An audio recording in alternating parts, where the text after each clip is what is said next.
Hey guys, Casey Guy 2 here, No Nonsense Know How. Tonight, it's a rainy night, and I gotta put some rocker arms in this 2012 Chrysler Town and Country. It's got a 3.6 liter. These are notorious for the rollers on these rocker arms to go bad. You know, I think it's just got one. Now, I can't start it right now because I got it halfway apart, but the noise is tick, tick, tick, tick, tick, tick, tick when it's sitting there at idle. It does a little bit more when it's cold. Look up some other videos on this. There's a bunch of them on there, but I'm gonna give you guys the quick rundown on how to rip this thing apart and try to cut all the BS out of there. When you're doing it, it's not a bad idea to get yourself some factory champion spark plugs as well. When you have this intake off, you know, this thing's got 140K miles on it, so not a bad idea to put plugs in there at the same time. Anyway, this is going to be fast-paced, guys, not for your beginners. We're going to just run through this real quick. We got to get the intake off. Start by getting this piece off right here. You got one hose on there. This just slips over on the intake. And then you got a push button connector, one right here, and just your standard clamps on the air box. Pop that thing out of your way. This top cover right here, it just has 4 of those grommets on the bottom. You just rip this thing off, basically, pop it straight up. Anyway, that brings us to the intake. You're gonna get all your wire connectors off here and get this whole harness out of the way here. You got this hose here. This is the one that was attached to the air box. Then you have 7 8mm bolts you're gonna loosen, all those. And then come on the back side here, you got this hose right here. Pop that off right there. You also have this hose that was on top right there. Get that out of your way. And then you're gonna have this bracket on this side. It's gonna look like that. It's gonna have one 13mm stud on the bottom, and then a 10mm right here, and a 10mm right here, those 2 nuts. Also come on the front here, you're gonna have a 10mm right here, and a 10mm right here, those nuts. Once you get all that stuff, I don't think I'm forgetting anything here. Once you get all that, this is gonna just pop up, off, out of your way.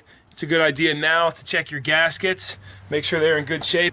All right, to pop these coils off, it's gonna be 10mm bolt, and you pop those out of there.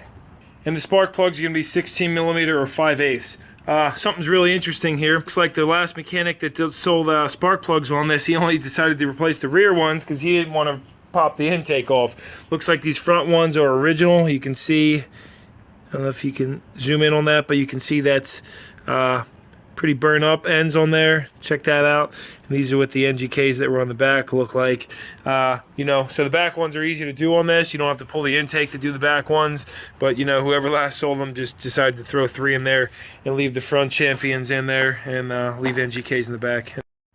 All right, so you're gonna have to get the harness off all around here, like these Christmas trees and such.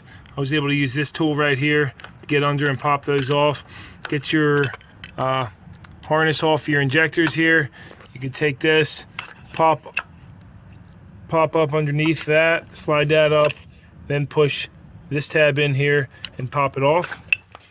They come off real easy. Then come around and get the rest of these Christmas trees.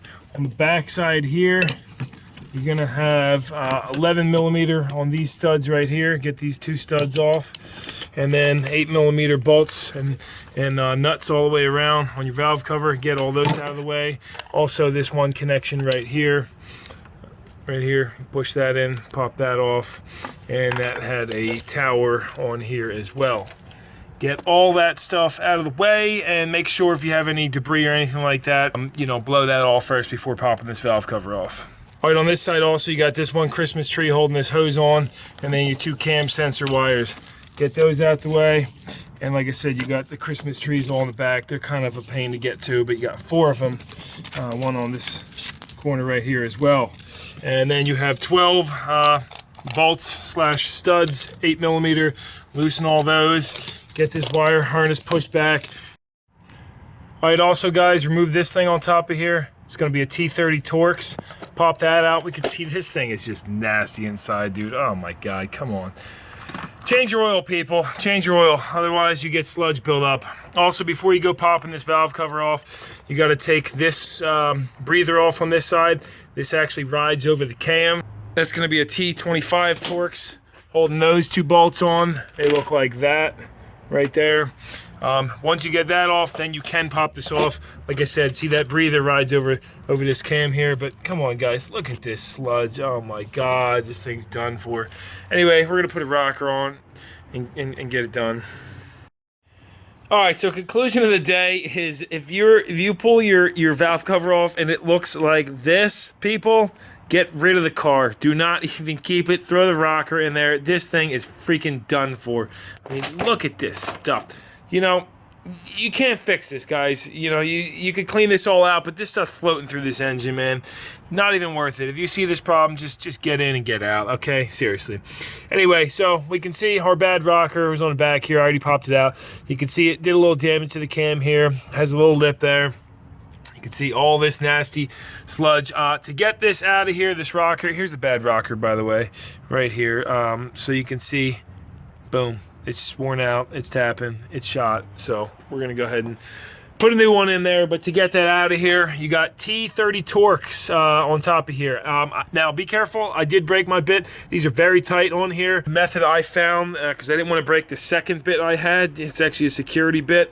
The method I found that worked for me to get the rest off was to actually take a pair of channel lock vice grips like this, clamp the bolt head, and then in conjunction, use this torque of that with that clamped on there and the bit, because otherwise you're going to break your bits, guys. I had to loosen these three, and I just cracked these ones loose as well.